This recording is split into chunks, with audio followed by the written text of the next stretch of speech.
My second interview was with Steve Curtis, the cousin to legendary singer Ian Curtis, lead singer of the Manchester band Joy Division. I first met Steve back in the early 80s, and our paths have crossed several times since this interview. He once owned a record shop selling on used records out of the old Manchester Corn Exchange, now called the Triangle.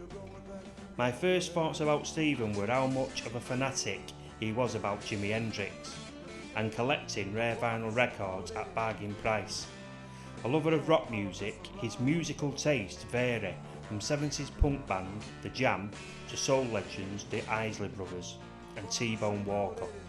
In the interview, he talks about being a record collector, everything Jimmy and other artists, including his own Ian Curtis and Factory Records.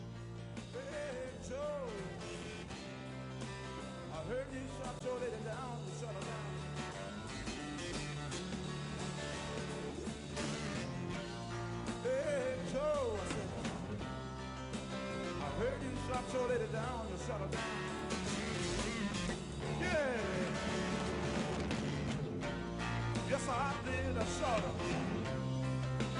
You know I'm gonna mess around town. Yeah. Yes, I did, I shot her. You know I'm gonna mess around town. And I gave it a judge. I shot her.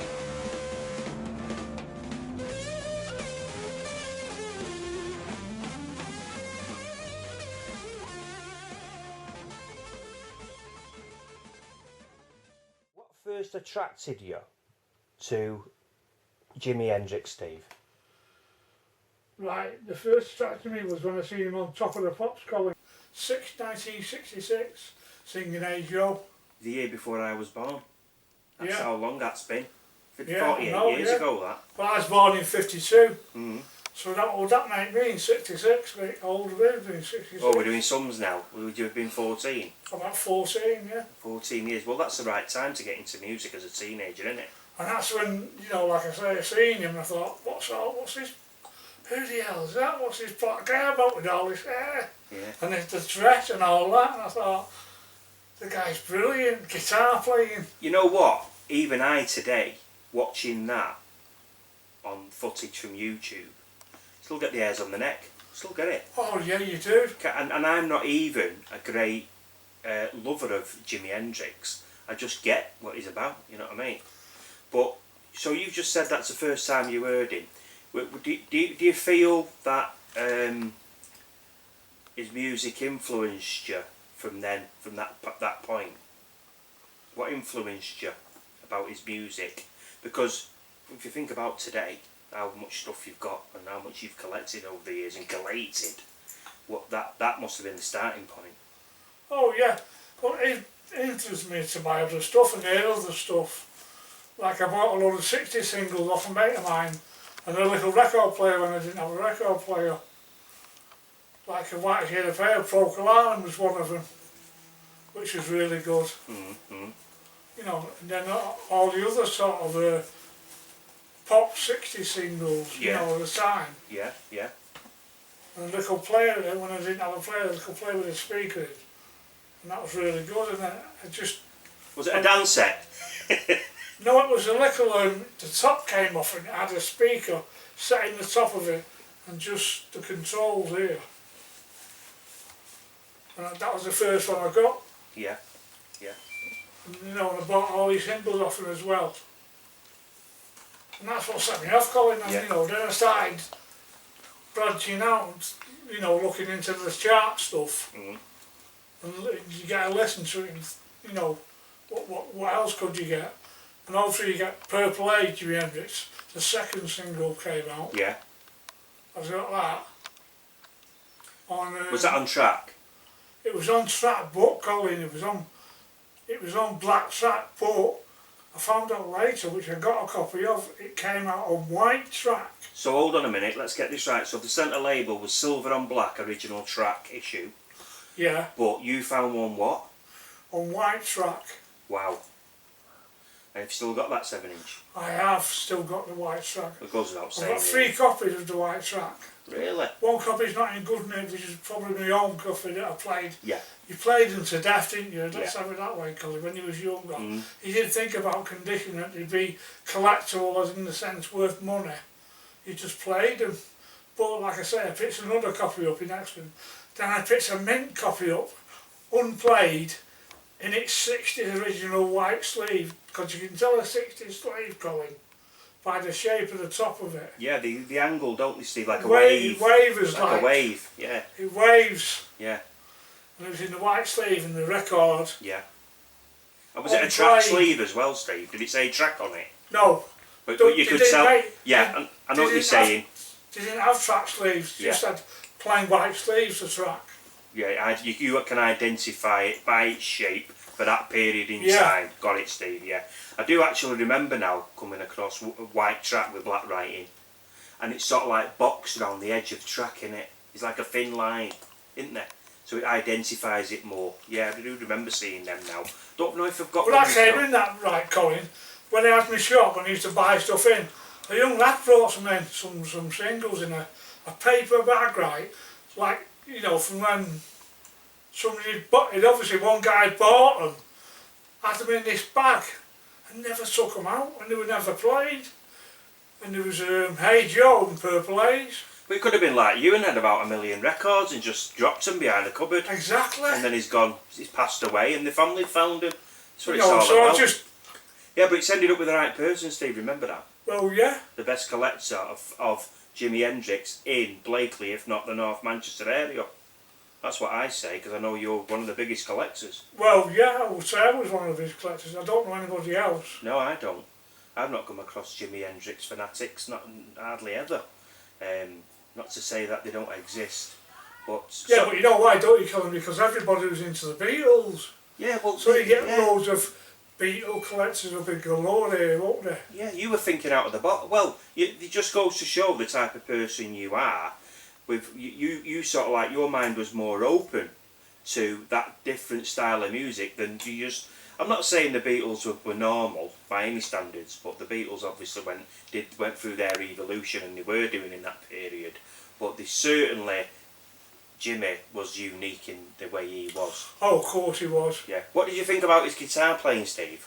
Oh, amazing.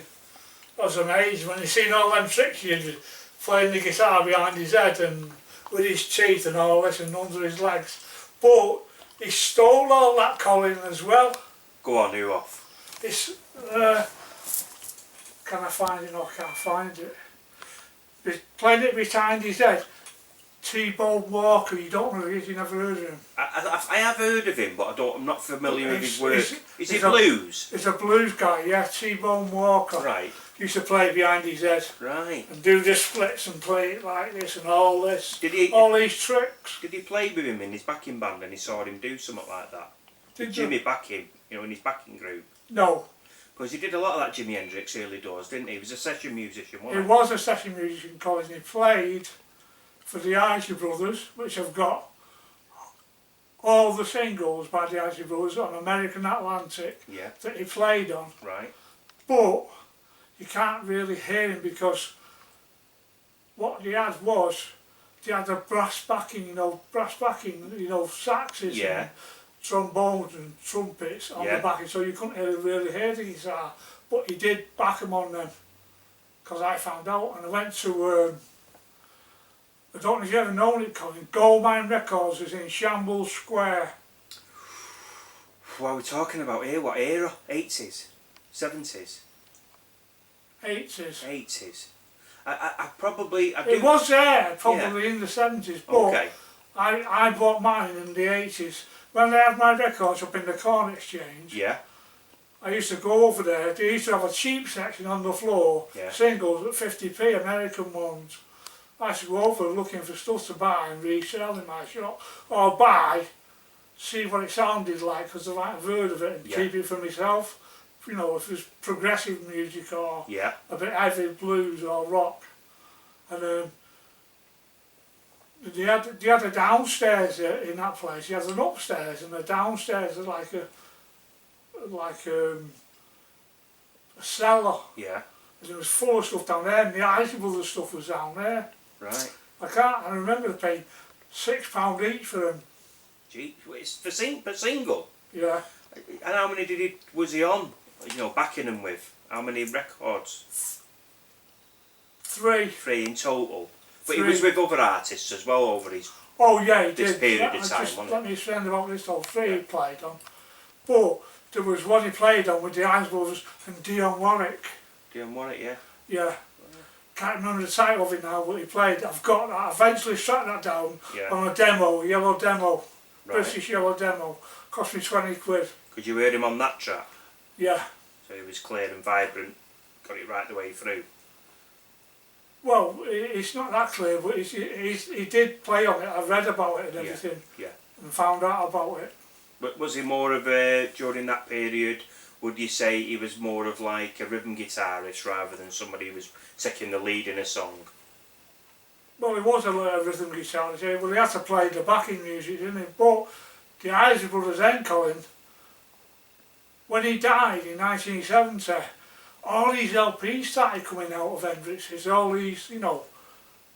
And the Isley Brothers one came out, and there's a plain sleeve, like wavy colours, which was, and I used to get, don't you remember the NMEs and the NMEs, the Melody Makers, load of enemies, yeah. and all them. I used to buy them then in the 70s. Right. I had a big stacks of them, years of them.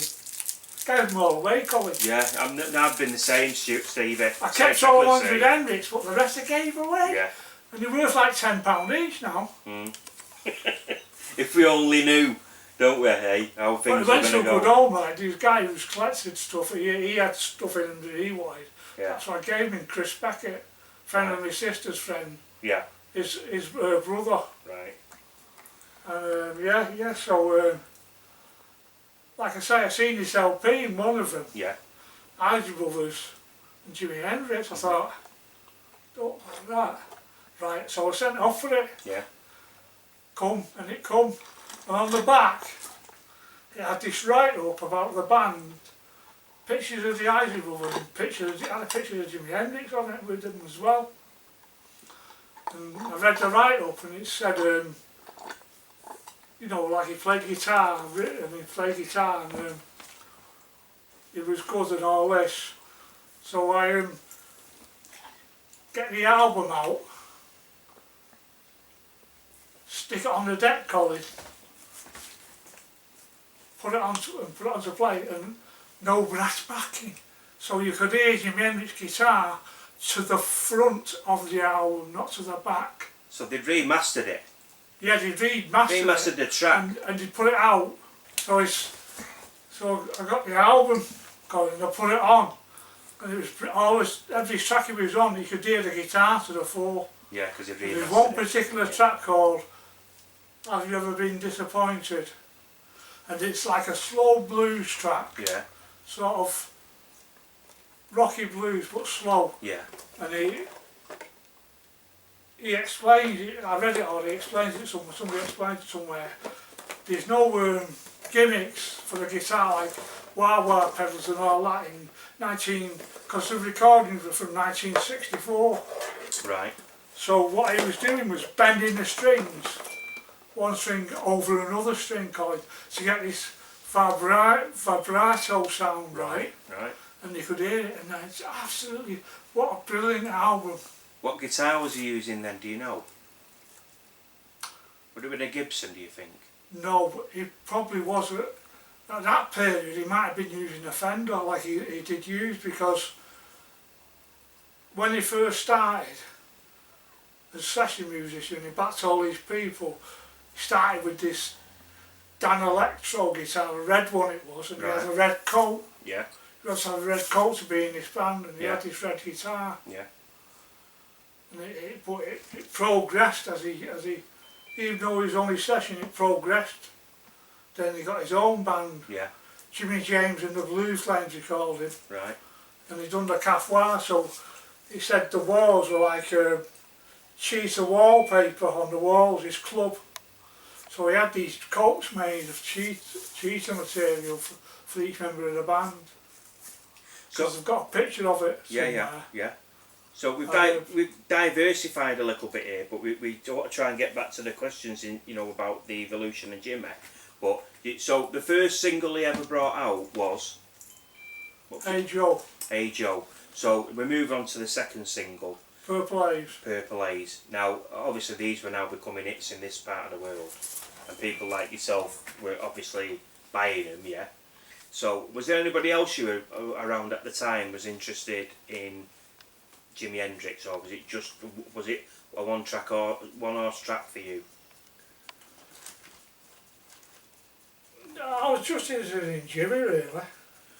Yeah. Like I say, I did buy other singles, but I always bought, when I could buy Jimi Hendrix stuff, I bought Jimi Hendrix stuff. Yeah, yeah. Did you ever get a chance to go and see Jimi Hendrix? I wasn't into concerts, Colin, I don't know why. I'm a pretty quiet guy. Right. And, Music's personal to you. Yeah. It's a personal, it's a collaboration of the music and you in a room on your own. Very much like myself. I like to put the cans on and listen, and I get everything from it without nothing else bothering me. It's that type of situation, isn't it? Yeah. You like listening to it that way, don't you? Yeah. You have seen live bands though, haven't you? Yeah, I saw the Buzzcocks, the Jam. Yeah. Where did you see them? Middleton Civic Hall. Right, yeah, the old Civic Hall. Different occasions or on the same night, was that? No, different nights. Right. Saw the Buzzcocks with my sister, Christine. With your Christine, yeah. Yeah. It, Got to go backstage, got badges and autographs. Gone now, where's he gone? He's gone. Got him no more. How did it happen, eh? It's a joke. That'd be 1977, that'd be. Right. When I seen the Jam, I got a fake ticket off somebody. Look, do you want a ticket to go see the Jam, Steve? I said, go on, yeah, I like them. Go there, and there's me in my 20s, and there's all these kids in these long bloody coats. 14-year-olds, 13-year-olds. That's how watching them. Well, it was a dawn of that music then, wasn't it? But what, they were brilliant though, Colin. I bet they were, mate. Bet they were. Unfortunately enough for me, I was just a bit too young then. I was only 10 years old in '77, so I was too young for that era. So moving on then. So we've got your first memories of getting into Jimi Hendrix. What genre of music would you say you're actually faithful to? Are you a rocker, would you say? I say I'm a rocker, yeah. Yeah, so it's mostly rock music that you're predominantly faithful to. Yeah. Right, we're from Manchester, Steve. It's the best musical town in the world, isn't it? What other town in the UK would you say possibly bettered us in music? Got to say Liverpool, haven't you? And why? One, the Beatles, yeah, but besides the Beatles you had Turn the Pacemakers, the Mersey Beats, the Merseys, the Searchers, oh blimey.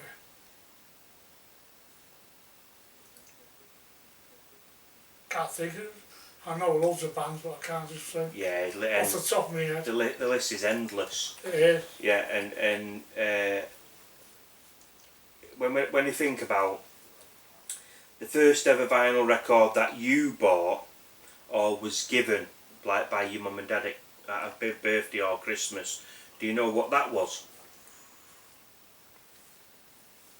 I wasn't given by mum and dad ever a record. Oh really? Right. No. Different time then though, wasn't it? It's a different time.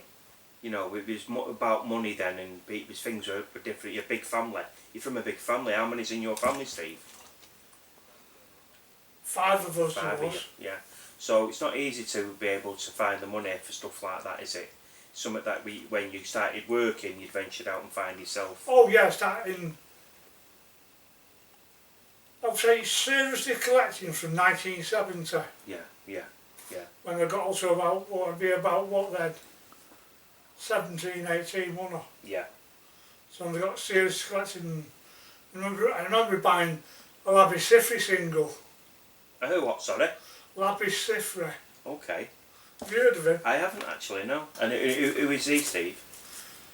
He's a half-caste like folk blues singer. Okay. I can, you know, and, I've got an LP down there, I think.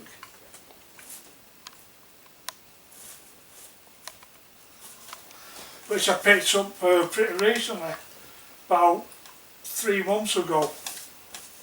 There he is. Right, not somebody who I've come across, to be honest with you, but I'll be certainly looking him up now. Is he famous for any particular one track that's been out there? Well, that was the one I bought, Colin, because it was being played Yeah. in the charts, and you know. And I'm not sure if I seen him on telly doing it or I just heard it on the radio. Because you get into, you know, Luxembourg, Yeah. the station for hearing your music, Yeah. and Caroline, you know that, Yeah. the offshore illegal radio station Mhm. that played all stuff. That was the era, wasn't it? That for was the era, yeah. I've actually got CDs on there, Colin, from Caroline. You know, the stuff they used to play. Yeah. Not live, just Compilations. You know, compilations Yeah. of the studio tracks. But it's got the jingles on the end of each CD that Oh, they right. played. Reminds me of the Who album you put me onto, the Who Sell Out. When it's brilliant, that album, when you put me onto that. Definite instigator of getting me into the Who. Amazing stuff. Right, so I'm going to ask you now, you know, when you listen to music, you know, people can get an emotional response from it, or you can give an emotional response to it. So what do you get from listening to music? What do I get from listening to music?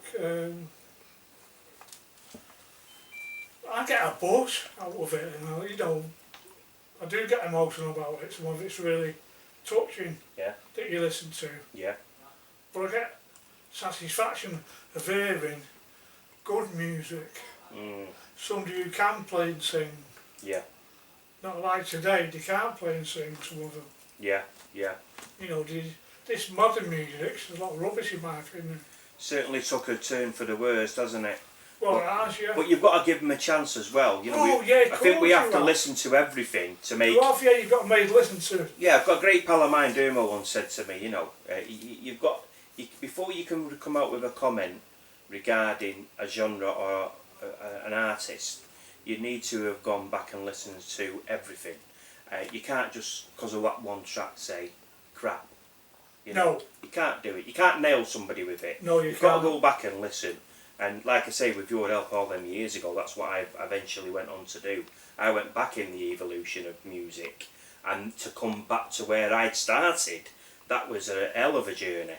But it was I wish I was going back on it again. It was that good, you know, to know all the groups and relive their albums, like The Who, like Pink Floyd, like, you know, such and such like. So yeah, I think that answers that.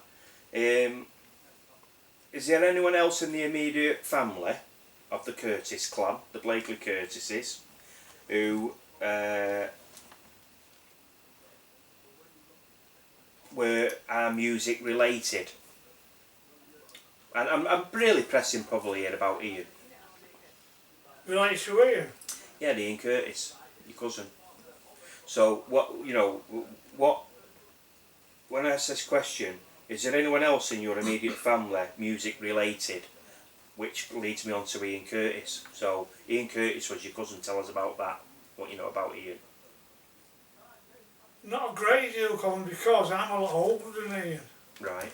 So an age difference. How many years older than him are you, Steve?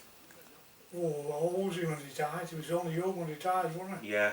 He'd be about 54 now when he's 50. Well, I'm 61. Right. I'll be 62 in October. Right. Which is coming up. Right. Yeah, he's 20 when he died, wasn't he? 21 nearly. 20 odd, yeah. 20. So 1980. Yeah. So 18, 90,000. Yeah, it'd be 54, wouldn't it? Did you ever make the connection? Obviously, I think you would have done that Joy Division, and Ian was your cousin in the band. We did, yeah, but I never got. I didn't go and see him. I don't know why. I just. Well, you were into rock music, weren't you? Yeah, I was So into rock music. you were heavily into what you were into. Yeah, there's a big difference, isn't there, with his music. Ian's music was completely different. It is. It's. Well, there we go again, Colin. We're talking about music, and it's unique. There's only one Ian Curtis. There's only one Joy Division. Yeah. There can no other band like him, Yeah. even today. Yeah. And there's some great bands today of that period who've seen, you know, they've been there and they're still going today and they're still good, but they're not the same as Joy Division. They've got their own sound. Yeah. And even, you know, as you know about New Order, they created a sound like that, he just says your name. It's a New Order, which is good because, well, it was a New Order, new lineup without Ian, so best name, New Order. Bernie takes all the vocals, not as good as Ian, but he can get away with it. Better songs by New Order, he sings them, it's their song, it's not Joy Division. Yeah. But him singing Love Will Tear Us Apart, it's not a patch for Ian. No, no. I mean, you picked one of the most famous tracks there that I'm sick to Well, death yeah. of hearing. But I generally call that nowadays Doreen's song. Because when I was fortunate enough to meet your Auntie Doreen by yourself, you know, when I did that work at the house, you know, she did constantly mention that track. She knew it so well. I mean, she wouldn't have known the rest of the archive that Joy Division had done or built. She wouldn't have been, you know, she may have listened to some of it in the past, but she only really did know Love Will Tear Us Apart, and that's my song. Yeah. When I gave you a copy, you didn't have a copy, did you? I didn't have a. I didn't Remember have when you came down? the red one. Just shows you my collection. Yeah. You said you didn't have a copy, and I had 3 copies or 2 copies. Yeah, the red So- vinyl one. It was the one when you held it up to the light and it went red. Oh, did I? That's the one I didn't have because I had the black right. vinyl Oh, I didn't one. know it was red. Well, we didn't. There was a production of vinyl in the very early days. They used the same company, Factory Records, and you had like a Juritic Column album. The Sandpaper Sleeve one was red. Yeah, I know. A certain I've heard of ratio that. album was red. You've just mentioned about the sound of Joy Division and Ian, unique. That was a word you used, not me, unique. I'd take it even higher with Joy Division. I'll go like cosmic, yeah. So, do you think that sound though, in retrospect, because you've heard everything now, because I know you've heard everything Joy Division and Warsaw ever did. We know there was a Stiff Kittens tag, but there's no literature with that on, and there never has been, has there? No. There's no posters, there was nothing. Nothing, no. There was, like you say, they said they were called Stiff Kittens. You read that and that's it. That's all you read. You don't get anything else. There's no, There's no details about the band. Yeah. There's no details if they recorded or sang anything. Yeah. Just says they were called Stiff Kittens. Stiff That's Kittens. all I've ever read anywhere. I think it was in a company with a Pete Shelley remark at a gig. Yeah. So that's how I read it, yeah. So, do you think then that Joy Division really did become Joy Division when Martin Hannett stepped in, the 5th member of Joy Division? Well, they changed the name themselves, didn't they? From Warsaw to Joy Division. And they took the name Warsaw from Bowie's song. Wasn't it, or something? Yeah. I can't pronounce that Bowie song. And he bought the album, did he, if you remember? Yeah. You've seen the film about him. Yeah. He's on the telly, he's taking him off. And he's walking down the street with his having a brown bag, and it's the Bowie album about on Saturday morning. He went and bought it. Yeah. For Wassa, and like the album, and he changed the name to Warsaw from the Stiff Kittens. Yeah. Then he went from Warsaw to Joy Division. But the sound, what I'm trying to get at here is, do you think that Joy Division became Joy Division musically when Martin Hannett stepped in as the 5th member of Joy Division? Oh yeah, he helped immensely, didn't he? Ian pissed him off. He said, "You never put us on your show, did you?" But he did eventually. Oh, Wilson now, yeah. Tony Wilson, he went up to him, didn't he, and said, "Yeah, you're not put us on the show." But Hannett's production certainly changed the sound Oh yeah, of course of it Joy did. Division, didn't it? Martin Hannett, yeah. Amazing. He made these great things. Geniuses generally suffer like that, you know. I think we're geniuses ourselves in our own right, aren't we, Steve? We are, yeah. Right, we've got some different questions here now. Which band? Right. So we spoke about Jimi Hendrix and other artists that you feel may contribute to you as a fan. So which other musicians do you admire and why? Other musicians, well, that's a good one. Or bands, don't matter.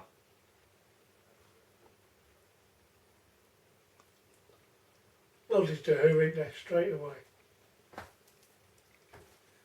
Why? Roger Daltrey's vocals for a start.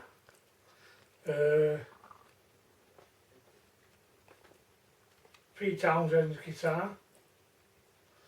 Keith Moon on the drums. And John Hendrix on the bass. They're all good. Top musicians. Keith Moon on the drums was totally potty, wasn't he? But what a drummer. Mm.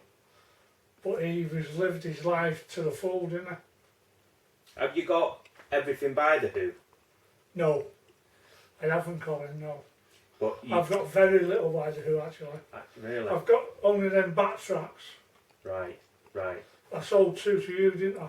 You helped me considerably with my collection of the Who, and you actually gave me a box called Phases. Oh, And the empty box. It was empty, and you said, "There's your homework. Go and fill it." Yeah, It took me 10 bleeding years, but I did it. I know, yeah. But one of the Matrix numbers on one of the albums was wrong, and it was the Who's Next, I think.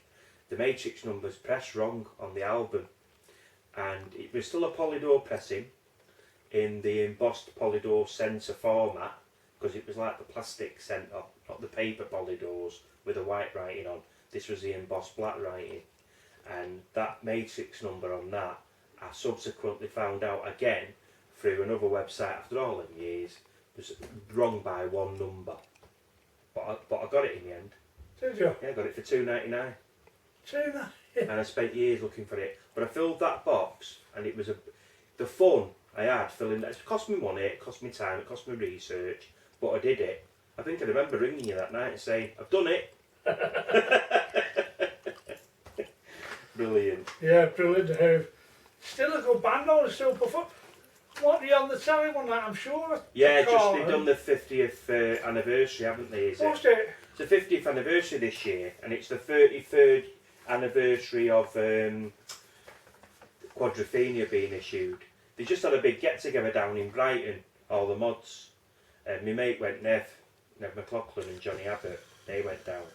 So, Scooters, oh yeah, they take the scooters down on trailers. They're not that bleeding brave anymore. Yeah, taking 15 hours to get down there to Brighton on the A roads. No, they don't fall for that. They're too old for it. But yeah, they get involved. At the source where it happens. Can't knock people for that. The enthusiasm's. Quadrophenia been reissued, hasn't it, as well? Yeah. It has Quadrophenia. Which is your best favourite album by The Who? And I know it. It's got to be the first on My Generation. My Generation. And what's the first issue of it, Steve? Brunswick. What was the second? It was a lot later on. Got to be Polydor. Well, there was a Polydor issue, yeah. I'm not sure whether the Virgin. came second though. So it's what them three are the issues, yeah, exactly. Virgin, I would say, was the third issue. In 1979. Possibly, yeah, but I think Polydor would be the second. The second one. So because Polydor would follow Brunswick. but if it came in the Phases box set, I think the Phases box set was after the 70s. But I don't know, I could be wrong. There could be just a normal Polydor one. But I've got the Polydor Phases issue. Are you with me? Yeah. So that's what's making me think the Virgin one might be before that. But, this is why we're in what we do. We do it for that reason, don't we? True. Anyway, what do you feel now, today, at your age, Steve, right? What do you feel you've gained from your interest in music? Gained, wow. That could be friends. it could be a better knowledge. Better knowledge. People have bought records off who have been the same with knowledge, and you know, get on with them. And you build a lot of friendships, don't you? In this, you do, yeah. This type I bought of a lot. I bought a lot. If you went upstairs, cause you see my bedroom, you can't move. It's all round my bed. Is it still there? Yeah. Can we film that before we go? Yeah. Quick shot of it. In the other room, the room's full to the door, you can't get in. Colin, and at the top of the stairs, there's a few on top of the stairs. Is this all vinyl now? All vinyl, All your vinyl, yeah. I still think it's a rotten shame that we can't get your vinyl up to be seen, and in a chronological order where you can go to it and pull out and go, look what I've got, look at that, look at that. I mean, that's what it's about, you know what I mean? Having it put in a room out the way, you know you've got it, but what has always amazed me about you is the fact that you can actually say and nail down an album to your collection, whereas people say to me, have you got this? And I buy it off them and I go home and I believe I've got it twice. That's the difference between me and you. Yeah, but I buy all sorts of stuff, Colin. Yeah, all sorts of stuff, but especially I don't, you know, I pick up stuff for £1. Yeah. Looks interesting for £1, I'll buy it. You'll chance it, won't you? The sleeve, you know, the look of the artist, to look at the dress of the guy or the woman on the sleeve. Yeah, you are dead right. But one band I must mention, Colin, you've probably never heard of them, 10 Years After. Oh no, yeah, 10 Years After, Shush. Oh, you've heard of them, yeah. They did the Shush album, didn't they? Have you? Yeah, I've got it 2 issues of it at home, different issues. They're on DRAM. DRAM, yeah. Yeah, red centre, white label. Red and white, yeah. Got it, yeah. In a gatefold sleeve. Correct. It's a bit psychedelic, isn't it, the front cover? It's got a face on it, yeah. It's got that obscure face. Yeah. Red and green and bluish, isn't it? Yeah, it's certainly of its period, that music, isn't it? Very much like other bands of that genre, you know, like... what about him on Woodstock, though, Colin? Oh, yeah. I'm going home, see my baby. Yeah. Went on for about 15 minutes, didn't it? Yeah. Absolutely brilliant. Alvin Lee. Yeah, Alvin Lee, yeah. I think I've got about 3 albums of theirs, Steve, now, of Shush. But that again... I picked up one on the market, Colin. I bought a pile of albums, about 20 odd albums, or maybe more, for 25 quid of this guy. And it's a double live 10 Years After in it, from 1974 or 75. I have had it before, but I sold it. Yeah. And I picked it up, and they're all in nice condition, Colin. Oh, lovely. Have you heard of Ted Nugent? Of course I have, yeah. Ted Nugent, I've got in it 3 LPs. Right, Ted Nugent, yeah. Yeah, Cat Scratch Fever. Cats, yeah, no, yeah. You hear that a lot on the rock radio stations, that. You do? It's like one of their... I picked one up for £1 off Les at Kingby and Charlton. Oh, right, you won't still go up to Leslie's shop? Of course I go all the time. Right. I went up there on Tuesday. No, sorry, on Friday. Oh no, Tuesday it was, until I went on Tuesday to sell him some... I bought a load of blue CDs, 59 blue CDs off the internet for 40 quid. Right. They could have sold to Les for £2 each. Right. But when I phoned him, he said he's interested. But this is another thing, we're talking about labels and stuff like that. It even applies to CDs. Les said, you know, when I explained, all the covers were black and white pictures of the person on it, or the group. Yeah. And I explained, and he said they could be budget priced. Oh. And they're only like worth $2.99 each to sell by him. So he couldn't pay me £2, he says. Right. You know, he may pay £1, he said, but I can't say till I said, well, I'll bring him in on Tuesday, Les. 50, I kept 2. There was a Jimi Hendrix one I kept, and a Roy Buchanan. If you heard of Roy Buchanan? I have, yes. Brilliant. Got Hey Young Foxy Lady on it. Oh, really? So that's why I kept it live. Yeah. So he did some Jimi Hendrix tracks. Yeah. Right. I remember seeing him on the Whistle Test. Right. In the early 70s, both.